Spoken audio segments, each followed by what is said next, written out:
خوشی سے یہ نیکی کا کام کرے اور وہ ضرور تو اس کے لیے بہتر ہے۔ تطوع کے بارے میں اس سے پہلے کئی بار گفتگو ہو چکی ہے۔ رضا کارانہ طور پر اپنی خوشی سے کوئی ایسا کام کرنا جو انسان کے اوپر لازم نہ ہو، اس لیے تطوع کا معنی نقلی کام بھی ہوتا ہے۔ تو کہا کہ فمن تطوع خیرا یعنی کہ زیادتی القدر المذکور فی الفدیہ فہو ای تطوع خیر لکم، تو جو شخص فدیہ کی مذکورہ بالا مقدار میں اضافہ کر کے اپنی طرف سے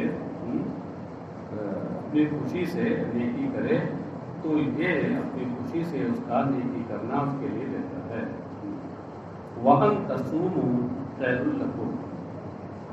اور یہ کہ تم روزہ رکھو تمہارے لیے بہتر ہے۔ یہ ان تصوموا میں ان مصدریہ موصول حرفی ہے، اور تصوموا یہ جملہ اس کا صلہ ہے، موصول صلہ سے مل کر مبتدا ہے، اور خیر لکم اس کی خبر ہے، کہہ رہے ہیں مبتدا خیر لکم، بات واضح ہو گئی کہ ان تصوموا مبتدا ہے اور اس کی خبر خیر لکم ہے۔ خیر یہاں اس میں تفضیل ہے، اس میں تفضیل کے استعمال کے 3 طریقے ہوتے ہیں۔ اس کے بعد مفسر نے نکالا ہے من الافطار والفدیہ، اشارہ یہ کیا کہ یہاں اس میں تفضیل مستعمل و من کے ذریعے استعمال ہوا، مفضل علیہ اس کا افطار اور فدیہ ہے۔ اور تمہارا روزہ رکھنا یہ تمہارے لیے روزہ چھوڑنے اور فدیہ دینے سے بہتر ہے۔ ان کنتم تعلمون، اگر تم جانتے ہو، تعلمون کے بعد آگے بڑھایا انہ خیر لکم، اس سے اشارہ کیا اس بات کی طرف کہ تعلمون متعدی ہے، اس کا مفعول بھی محذوف ہے، اور اس کے بعد فافعلوہ تلک الایام، یہ نکال کر یہ اشارہ کیا کہ ان کنتم تعلمون یہ شرط ہے، اس کی جزا محذوف ہے، وہ ہے فافعلوہ تلک الایام۔ تو اگر تم یہ جانتے ہو کہ تمہارے لیے بہتر ہے تو ان دنوں میں یہ کرو کیا مطلب؟ ہاں روزہ رکھو۔ شہر رمضان الذی انزل فیہ القرآن ھدی للناس وبینات من الھدی والفرقان فمن شہد منکم الشہر فلیصم ومن کان مریضا او علی سفر فعدۃ من ایام اخر یرید اللہ بکم اليسر ولا یرید بکم العسر ولتکملوا العدة ولتکبروا اللہ علی ما ھداکم لعلکم تشکرون۔ رمضان کا یہ مہینہ جس میں قرآن اتارا گیا لوگوں کے لیے، تو بینات من ہدی للناس کے لوگوں کے لیے رہنما ہے، یا سراپا ہدایت ہے، یا ہدایت والا ہے۔ اس مقام پر اس طرح کی 3 جواب دیے جاتے ہیں، تینوں کا لحاظ کرتے ہی ترجمہ میں نے کر دیا، اور جس نے سمجھا چلے سمجھا نہیں، بات اب کیا ہو رہا ہے۔ جس میں قرآن اتارا گیا، خیال رہے کہ قرآن کا نزول 2 بار ہوا، ایک تو لوح محفوظ سے آسمان دنیا پر ہوا، جسے مقام بیت العزت کہتے ہیں، وہاں نزول، یہ ایک بارگی ہوا، اور یہ شب قدر میں ہوا۔ قرآن کریم میں جو آیا ہے انا انزلناہ فی لیلۃ القدر، یہاں اسی انزال قرآن کا ذکر ہے۔ انزال بابی فال سے ہے، جس کا مطلب ہوتا ہے دفعتاً اور یک بارگی کسی چیز کا اتارنا۔ اور دوسرے اس آسمان دنیا سے پھر نبی اکرم صلی اللہ علیہ وسلم کے قلب اطہر پر نزول، تو یہ آہستہ آہستہ حسب ضرورت تھوڑا ہوا، اور یہ 23 سال کی مدت میں ہوئی۔ ہاں اس کا آغاز 17 رمضان کو ہوا ہے۔ یہاں جو انزلہ فی القرآن ہے، اس کو کہتے ہیں من اللوح المحفوظ الی السماء الدنیا فی لیلۃ القدر، کہ رمضان کا وہ مہینہ ہے جس میں قرآن اتارا گیا، یعنی پورا کا پورا قرآن لوح محفوظ سے آسمان دنیا پر شب قدر میں اتارا گیا۔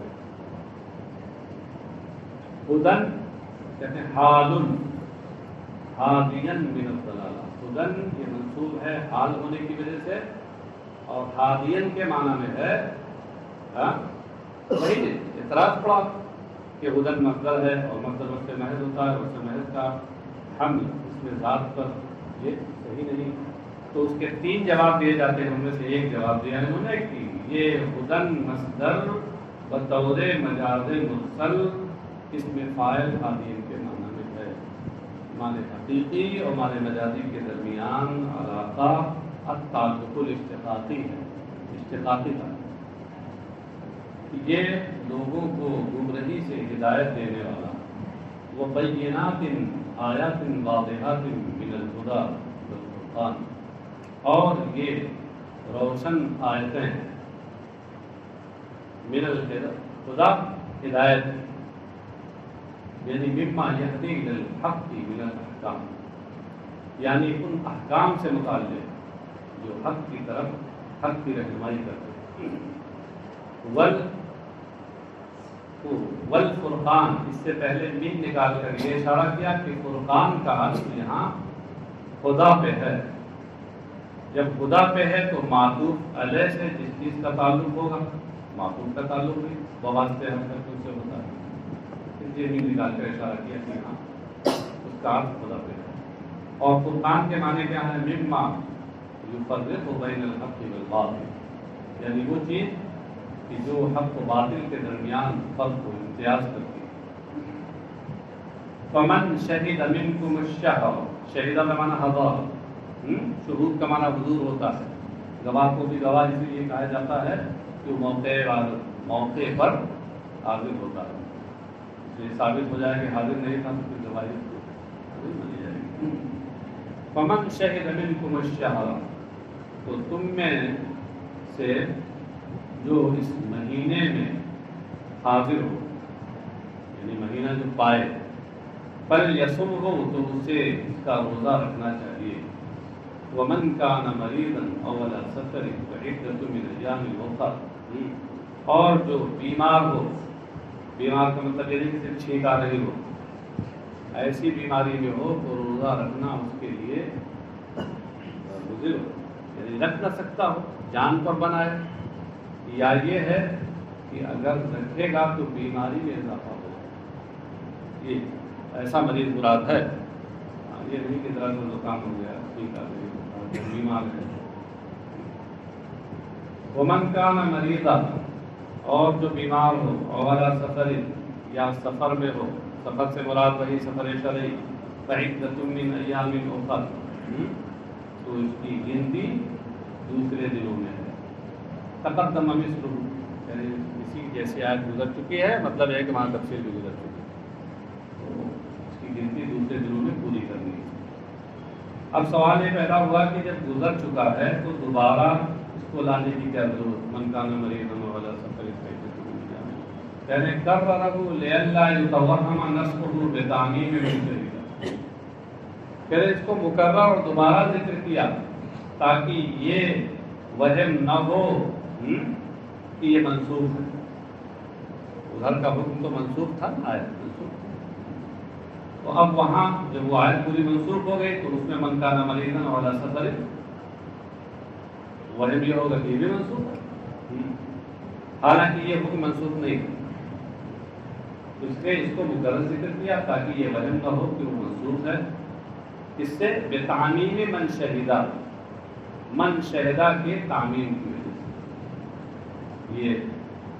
کہا گیا، یہ من شہدہ منکم الشہرہ ہے تو اس میں من چونکہ عام آیا، تو اب کوئی اس کو سامنے رکھتے ہوئے اور اس آیت کے نصب کو سامنے رکھتے ہوئے، گزشتہ آیت کے نصب کو سامنے رکھتے ہوئے یہ نہ سمجھ لیں کہ یہ تو سب کے لیے حکم ہے، تو اس میں بیمار اور مسافر اس کے لیے بھی روزہ چھوڑنے کے بجائے یرید اللہ بکم الیسر ولا یرید بکم العسر، اللہ تمہارے ساتھ آسانی چاہتا ہے، دشواری نہیں چاہتا، ولذا اباح لکم الفطر فی المرض والسفر، اور اسی وجہ سے تو تمہارے لیے بیماری کی حالت میں اور سفر شرعی کی حالت میں روزہ چھوڑنا تمہارے لیے جائز ٹھہرا دیا ہے۔ کہتے ہیں وَلِذَلِكَ، اچھا اس کے بعد آگے جو آ رہا ہے وَلِتُكْمِلُوا الْعِدَّةَ وَلِتُكَبِّرُوا اللَّهَ عَلَىٰ مَا هَدَاكُمْ، اس کا عطف ہے یرید اللہ بکم الیسر، ہاں اب آپ غور کیجیے کہ وَلِتُكْمِلُوا الْعِدَّةَ، اس میں تو فعل مضارع پر لام کی داخل ہے، لام تعلیل داخل ہے، اور جو اس سے پہلے جملہ ہے یرید اللہ بکم اليسر، اس پر تو کوئی لام قید داخل نہیں ہے، مگر اس کا عطف اسی پہ ہے تو معطوف علیہ یکساں نہ ہوئے۔ اس کا جواب دیتے ہوئے کہہ رہے ہیں کہ ایسا ہے کہ معنوی یکسانیت پائی جا رہی ہے، وہ اس طور پر کہ یرید اللہ بکم اليسر یہ مقام تعلیل میں ہے، یہ علت ہے ما سبق کی، اور جب علت ہے تو اگرچہ لام تعلیل یہاں لفظ میں نہیں ہے، لام قید لفظ میں نہیں ہے، مگر مراد وہی ہے، لہذا اب معنی مرادی کے لحاظ سے اس لتکملوا کا عطف یرید اللہ بکم اليسر پہ صحیح ہے۔ کہتے ہیں وَلِكَوْنِ ذَلِكَ فِي مَعْنَى الْعِلَّةِ أَيْضًا لِلْأَمْرِ بِالصَّوْمِ عَطَفَ عَلَيْهِ وَلِتُكْمِلُوا الْعِدَّةَ۔ اور اس کلام کے یرید اللہ بکم اليسر ولا یرید بکم اليسر، اس کلام کے روزے کا حکم دینے، روزے کے حکم کے لیے علت کے معنی میں ہونے ہی کی وجہ سے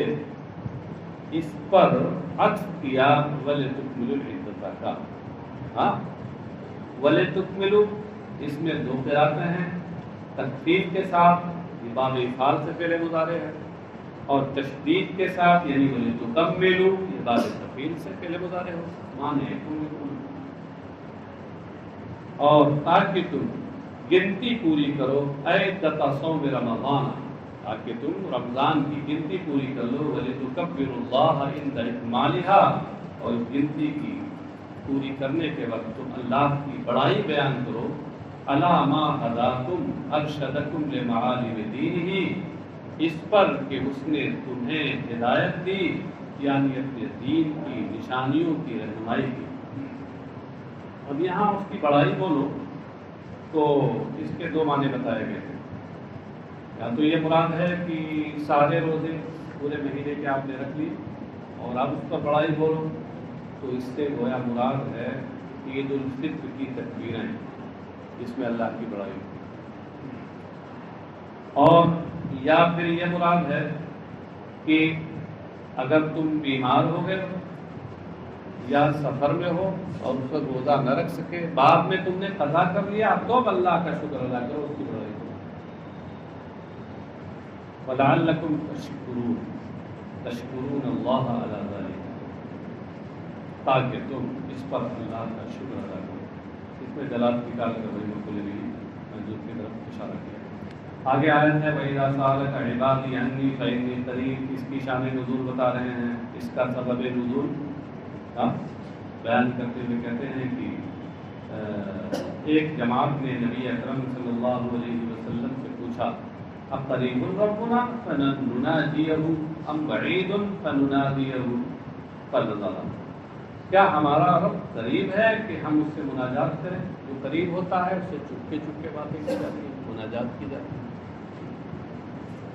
مناجات کا معنی چپکے چپکے باتیں کی، یا وہ بعید ہے، دور ہے کہ ہم اسے زور سے پکاریں، ندا دیں، زور سے پکاریں۔ فنزل، تو یہ آیت نازل ہوئی۔ وَإِذَا سَأَلَكَ عِبَادِي عَنِّي فَإِنِّي قَرِيبٌ، یعنی قریب مِّنْهُمْ بِعِلْمِي، اور جب میرے بندے میرے بارے میں آپ سے پوچھے تو میں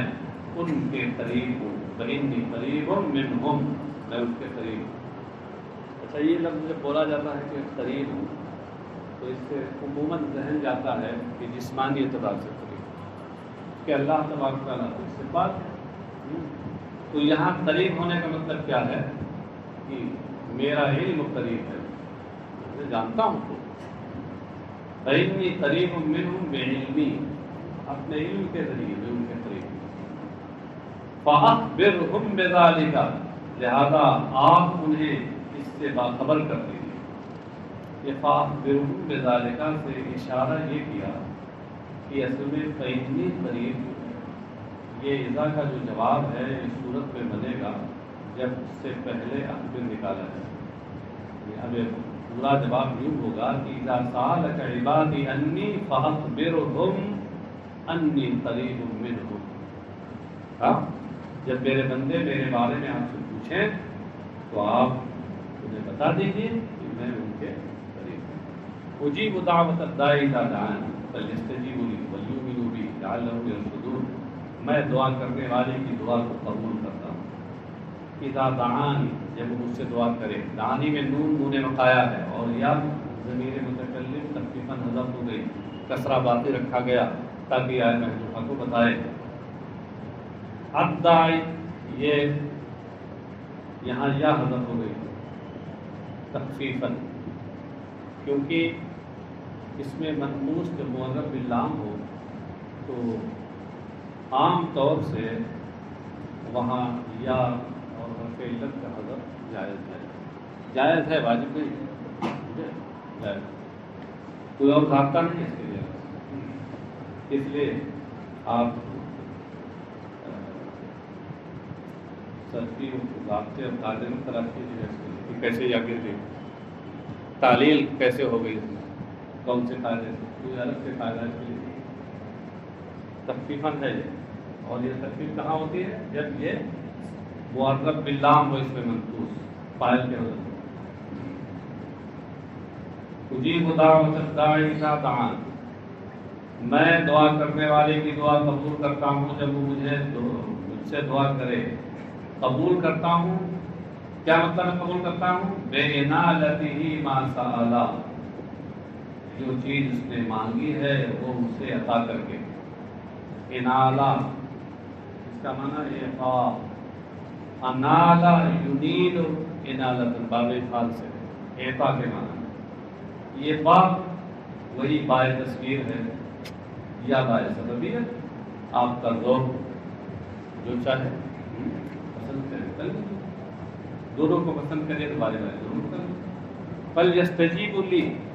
دعائی بالطاعت، تو تم میری پکار کو قبول کرو، میری جو پکار ہے، میرا تم سے جو مطالبہ ہے اس کو قبول کرو، بالطاعت، حکم مان کر، فرما برداری کر کے، میں تمہیں حکم دے رہا ہوں، تم اس کی فرما برداری کرو۔ وَلْيُؤْمِنُوا بِي، اور فَلْيَسْتَجِيبُوا لِي، تو انہیں میری پکار پر کو قبول کرنا چاہیے، اسے لبیک کہنا چاہیے، حکم مان کر، وَلْيُؤْمِنُوا بِي، اور اس پہ ایمان لانا چاہیے، ایمان رکھنا چاہیے، لانا نہیں، ایمان رکھنا چاہیے، کیونکہ یہ گفتگو کس سے ہے؟ مومن بندوں کے بارے میں، تو مومن بندے تو ایمان لا ہی چکے ہیں، تو وَلْيُؤْمِنُوا بِي کا مطلب یہ ہے کہ يُدِيمُوا عَلَى الْإِيمَانِ، کہ وہ ایمان پر ہمیشگی برتیں، ایمان پر ثابت قدم نہیں رہنا چاہیے، لَعَلَّهُمْ يَرْشُدُونَ يَهْتَدُونَ، تاکہ وہ راہ راست کو پالیں، یعنی ایمان کے معاملے میں تو راہ راست ملی گئی ہے، اعمال کے معاملے میں راہ راست مل جائے گا۔ وَإِلَّا لَكُمْ لَيْلَةَ الصِّيَامِ الرَّفَثُ إِلَىٰ نِسَائِكُمْ هُنَّ لِبَاسٌ لَكُمْ وَأَنتُمْ لِبَاسٌ لَهُنَّ عَلِمَ اللَّهُ أَنَّكُمْ كُنتُمْ تَخْتَانُونَ أَنفُسَكُمْ فَتَابَ عَلَيْكُمْ وَعَفَا عَنكُمْ فَالْآنَ بَاشِرُوهُنَّ إِلَىٰ آخِرِ مَا قَالَ۔ یہ تو آپ بار بار پڑھ چکے ہوں گے، سن بھی چکے ہوں گے کہ ابتدائے اسلام میں روزے رمضان کے مہینے میں عورتوں سے ہم مستری رات میں بھی درست نہ تھی، ہاں، اور یہ بہت گراں کام تھا، اس لیے بعض صحابہ سے اس کا وقوع بھی ہو گیا، اس موقع پر یہ آیت نازل ہوئی، اور رات میں روزے کی راتوں میں مستری جائز قرار دے دی گئی، اللہ کی رحمت۔ وَحِلَّ لَكُمْ لَيْلَةَ الصِّيَامِ الرَّفَثُ إِلَىٰ نِسَائِكُمْ، تمہارے لیے روزے کی راتوں میں، رات میں عورتوں سے ہم مستری کرنا یہ حلال اور جائز قرار دے دیا گیا۔ اور رفث کا اصل میں معنی ہوتا ہے کچھ نامناسب باتیں کرنا، وہ نامناسب باتیں جو میاں بیوی اس وقت کرتے ہیں، رفث، لیکن اس سے بطور کنایہ مراد ہے جمع، الرفث بمعنى الافضاء الى نسائكم بالجماع، تمہارے لیے روزے کی رات میں عورتوں کے ساتھ ہم نے بے پردہ ہونا جمع کے ذریعے یہ جائز قرار دیا گیا، یعنی حاصل کیا ہے؟ ہم بستری جائز قرار دیا۔ نزل نسخا لما كان في صدر الاسلام من تحریم و تحریم الاکل والشرب بعد العشاء، یہ آیت کریمہ اس حکم کو منسوخ کرنے کے لیے نازل ہوئی جو آغاز اسلام میں جو حکم تھا، یعنی جمع کا حرام ہونا عشاء کے بعد، یا رات میں جمع کا حرام ہونا اور عشاء کے بعد کھانے پینے کا حرام ہونا، دو چیزیں حرام کی۔ رات میں ہم بستری بھی حرام، سوتی حرام بھی، اور اس کے ساتھ ساتھ آپ نے افطار کر لیا تو افطار کرنے کے بعد سونے سے پہلے جو کھانا ہے کھا لیجیے، اور سو گئے تو پھر اب کچھ کھانا جائے۔ اس نے بعد العشاء کہا ہے، ویسے بخاری کی روایت میں اور دوسری چیزوں سے یہ معلوم ہوتا ہے کہ وہاں مراد ہے سونا، سونے کے بعد۔ یہاں بعد العشاء شاید اس لیے کہا ہے کہ عموماً عشاء پڑھ کر ہی لوگ سوتے تھے، اس لیے امام سیوطی نے یہ دعوے رکھے۔ مراد یہی ہے کہ رات میں سو جانے کے بعد اب کھانا پینا حرام ہوا، تو اس حرمت کو وہ حلت میں تبدیل کیا اللہ تعالیٰ نے، فرمایا ہننا لباس لکم وانتم لباس لہن، یہ تمہاری بیویاں تمہارا لباس ہیں اور تم ان کے لباس ہو۔ کیا مطلب ہے ہننا لباس لکم؟ کہتے کنایۃ عن تعانقہما، وہ تمہارا لباس ہے، یہ کنایا ہے ان کے باہم گلے ملنے سے کہ ہم بستری میں جو عمل ہوتا ہے۔ یا ہننا لباس لکم وانتم لباس لہن، اس کا مطلب ہے کہ احتیاج کل منہما الی صاحبہ، تم ان کے لباس وہ تمہارے لباس، کا مطلب یہ ہے کہ جیسے انسان اپنی سطر چھپانے کے لیے لباس کا محتاج ہوتا ہے مجھے، ایسے ہی میاں بیوی کا محتاج اور بیوی میاں کی محتاج۔ تو ہننا لباس لکم میں تشبیہ بلیغ ہے، اور وجہ شبہ کیا ہے اس کی جانب اشارہ کیا ہے کہ یا تو تعانقہما ہے اور یا احتیاج ہے۔ علم اللہ انکم کنتم تختانون انفسکم فتاب علیکم وعفا عنکم فلا نباشرہن وابتغوا ما كتب اللہ لکم وکلوا واشربوا حتی یتبین الی آخر۔ اللہ کو معلوم ہے کہ تم اپنی جانوں کے ساتھ خیانت کرتے ہو۔ تختانون، اس کی تفسیر میں کہا تخونون، تختانون یہ اختانو باب اختیار سے، اور تخونون خیانت سے کانا یخون۔ اس سے اشارہ یہ کیا کہ یہاں باب افعال کی خاصیت موافقت مجرد پائی جاتی ہے، موافقت مجرد، اور موافقت کا مطلب کیا ہوتا ہے؟ ایک بات کا دوسرے بات کے ہم معنی ہونا، مطلب تختانون مجرد کے ہم معنی۔ اللہ کو معلوم ہے کہ تم اپنی جانوں کے ساتھ خیانت کرتے تھے روزے کی رات میں بستری کر کے، کہ وقع ذالک لعمر وغیرہ واعتذروا الی النبی صلی اللہ علیہ وسلم،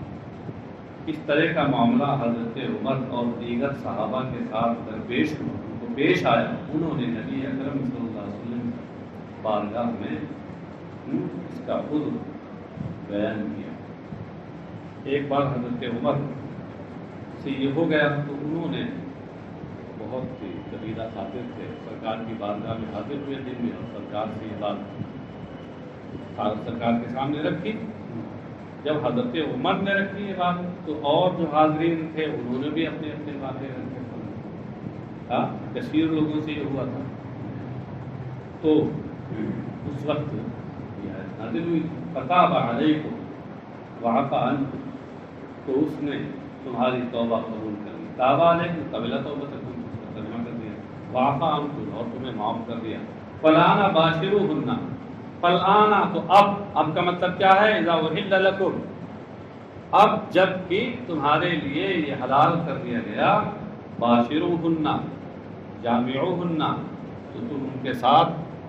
ہم بستری کرو۔ مباشرہ کا مطلب ہوتا ہے انصاف البشرۃ بالبشرہ، انصاف الجلد بالجلد بلا حائل، یعنی جلد کو جلد سے ملانا بغیر کسی حائل کے،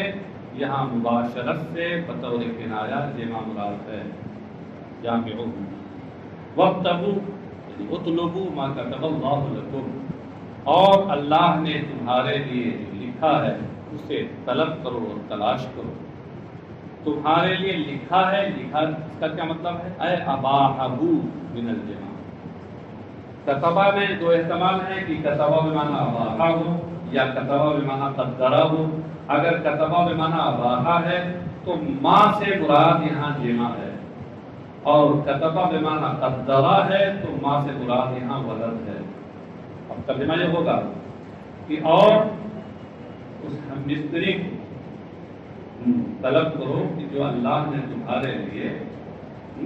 مباح کر دیا ہے، اس کا جواز لکھ دیا ہے، اور قدرہ یا اللہ نے تمہاری تقدیر میں لکھ دیا ہے، یعنی اس اولاد کو طلب کرو جو اللہ نے تقدیر میں لکھ دی۔ وَكُلُوا وَاشْرَبُوا حَتَّى يَتَبَيَّنَ لَكُمُ الْخَيْطُ الْأَبْيَضُ مِنَ الْخَيْطِ الْأَسْوَدِ مِنَ الْفَجْرِ، اور کھاؤ پیو، یعنی اللہ کلہ پوری رات کھاؤ پیو، پہلے کی طرح نہیں کہ سونے سے سو جانے کے بعد پھر نہیں کھا سکتے تھے، یہاں تک کہ حتیٰ یتبین یعنی یظہر لکم، یہاں تک کہ تمہارے لیے سفید دھاگا پر صبح کے صبح کا سفید دھاگا سیاہ دھاگے سے ظاہر ہو جائے، عیاں ہو جائے۔ پہلے الخیط الابیض من الخیط الاسود تک آیت نازل ہوئی تھی، من الفجر اس میں نازل ہوئی۔ تو کیا کرتے تھے لوگ؟ اس سے لوگ دھاگا ہی سمجھتے تھے، تو رات میں دو دھاگے لے کے بیٹھتے، دیکھتے تھے سیاہ دھاگا سفید، اور جب اتنی روشنی ہو جاتی کہ سیاہ اور سفید دھاگے میں امتیاز ہونے لگے تو اب کہتے تھے اب کھانا پینا اب ہو جائے، تو پھر من الفجر یہ اتنا حصہ ہے۔ اور اس میں یہ بتایا گیا کہ خیط ابیض سے مراد اس کا معنی موضوع لہو نہیں ہے، معنی مجازی ہے، یعنی بطور استعارہ یا تشبیہ کے لیے اس سے مراد صبح کا اجالا ہے، اور خیط اسود سے مراد اندھیرا۔ بھائی وہ صبح جب ہوتی ہے تو اس وقت تھوڑا تھوڑا پہلے تو اندھیرا رہتا ہی ہے، اس کے بعد دھیرے دھیرے دھیرے پھر اس میں اجالا ہوتا ہے صبح کا۔ تو کہا کہ یہاں تک کہ تمہارے لیے رات کے سیاہ دھاگے سے صبح صادق کا سفید دھاگا عیاں ہو جائے، ظاہر ہو جائے، یعنی صبح صادق طلوع ہو جائے۔ تو اس کو بتا رہے ہیں من الفجر میں جو من ہے بیانیہ ہے، اور الفجر بیان للخیط الابیض، یہ خیط ابیض کا بیان ہے الفجر، اور بیان الاسود محذوف، اور خیط ابیض کا بیان یہاں محذوف ہے، اے من اللیل، یعنی اس سے مراد ہے رات، یعنی رات کا اندھیرا۔ شبہت ما یبدو من البیاض وما یمتد معه من الغبش بخیطین ابیض واسود فی الابتداء، یہاں نمودار ہونے والی سفیدی اور اسی کے ساتھ ساتھ جو کچھ سیاہی پھیلی ہوئی ہے، تو ان دونوں کو تشبیہ دیا دو دھاگوں سے، سفید اور سیاہ دھاگوں سے تشبیہ دی، کس میں؟ بالامتداد، پھیلاؤ میں، پھیلے ہونے میں، دونوں پھیلے ہوتے ہیں نا، ایسے ہی پھیلے ہوتے ہیں جس سے دھاگا پھیلا دیا۔ ثم اتم الصیام الی اللیل، اور پھر تم رات تک روزہ پورا کرو۔ اتم الصیام یعنی من الفجر الی اللیل، صبح صادق سے لے کر پھر رات تک پورا کرو۔ رات کا مطلب یہ ہے کہ رات داخل ہونے تک، اور رات کا دخول کب ہوتا ہے؟ غروب شمس سے، کہتے ہیں الی اللیل الی دخولہ بغروب الشمس، یعنی سورج ڈوب جانے سے رات کے داخل ہونے سے، جیسے سورج ڈوب کر رات آئے بس اسی وقت تمہارا روزہ مکمل ہو گیا۔ یہ دخول کا لفظ جو یہاں بڑھایا ہے، اشارہ کیا ہے کہ اللیل سے پہلے دخول مضاف محذوف ہے، اور یہ بھی اشارہ ہے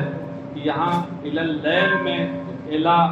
انتہاء غائب کے لیے ہے، اور لیل کی جو غائب ہے کہ اس میں غائب مغیہ میں داخل ہے۔ یہ تفصیلات پڑھ چکے ہیں۔ ولا تباشرون وانتم عاکفون فی المساجد، اور ان سے یعنی عورتوں سے تم جمع نہ کرو جبکہ تم معتکف ہو، مسجدوں میں اعتکاف کیے ہو، یعنی مقیمون بنیت الاعتکاف، جبکہ تم مسجدوں میں اعتکاف کی نیت سے ٹھہرے ہوئے ہو۔ یہ پھر مساجد کو بتا رہے ہیں کہ متعلق بعاکفون، یہ عاکفون سے متعلق ہے۔ نیچے مؤشر لکھتے ہیں لا بقولہ ولا تباشرون، ولا تباشرون سے متعلق نہیں ہے بلکہ عاکفون سے متعلق ہے۔ نہی لمن کان یخرج وهو معتکف فیجامع امرأته ویوم، یہ اس کے لیے ممانعت ہے کہ جو مسجد سے باہر حالت اعتکاف میں مسجد سے باہر آ کر آتا اور اپنی بیوی سے ہم بستری کرتا اور پھر واپس چلا جاتا۔ ہاں پہلے ایسا لوگ کرتے تھے، اس لیے منع کر دیا گیا۔ تلک حدود اللہ فلا تقربوها، یعنی تلک الاحکام المذکورہ حدود اللہ حد عباد اللہ، یہ مذکورہ والا احکام یہ اللہ کی حدیں، جو حدیں احکام کو حد کیوں کہا گیا؟ اس لیے کہ حد کا معنی ہوتا ہے روکنا اور معین کرنا، یہ ہوتا ہے اللہ تبارک تعالیٰ نے اپنے بندوں کے لیے ان کو مقرر کیا ہے لے یقفوا عندہا، تاکہ بندے ان احکام کے پاس ٹھہر جائیں، آگے نہ بڑھیں۔ فلا تقربوها، تو ان حدوں کے قریب بھی نہ جانا۔ کیا مطلب ہے؟ پھلانگنا تو دور کی بات ہے، ان حدوں کو تجاوز کرنا اور ان حدوں کو پھلانگنا تو دور کی بات ہے، قریب بھی نہ جانا۔ اگر یہاں لا تعتدوها کہا جاتا تب بھی بات بن جاتی کہ حدیں نہ پھلانگنا، اور دوسری جگہ پہ قرآن کریم میں آیا بھی ہے، لیکن یہاں لا تقربوها کہا گیا، یہ اس سے زیادہ بلاغت اس میں بھی ہے، اس میں اس سے زیادہ فلا تقربوها۔ اب لفظ میں لا تعتدوها المعبر به فی آیت اخرى، کہہ رہے یہ لا تقربوها، یہ لا تعتدوها سے زیادہ بلیغ ہے۔ وہ لا تعتدوها کہ دوسری آیت میں اس مفہوم کو جس کے ذریعے بیان کیا گیا ہے، کذالک یبین اللہ آیاتہ للناس لعلہم یتقون، اور ایسے ہی کا مطلب کیا ہے کہ کما بین لکم ما ذکر، اس طریقے سے مذکورہ والا باتیں اللہ نے تمہارے لیے بیان کی، ایسے ہی اللہ لوگوں کے لیے اپنی آیتیں بیان فرماتا ہے۔ لعلہم یتقون محارمہ، یتقون کا مطلب ہی نکالا تاکہ اس کی حرام کردہ چیزوں سے وہ بچیں۔